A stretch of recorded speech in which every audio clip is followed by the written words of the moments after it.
Ne oldu? Yaşına. Beni Sen ne oldu? bilmiyorum da döner. Bunu bilin. Neye koymadılar? 12 yaşıma. Ne de? 12 yaşıma olmadı ona. 12 yaş olmalıdı. Biliyorum bro. Da niye ağlıysan ki sen indi hele balacasan da indi ona da koymurlar axı. Demek ki olmaz. Ne?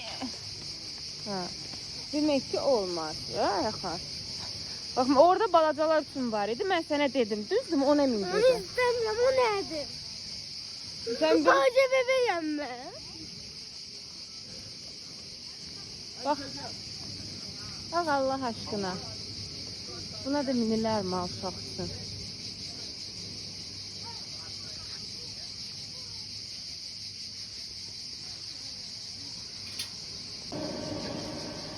$150 metreydi de.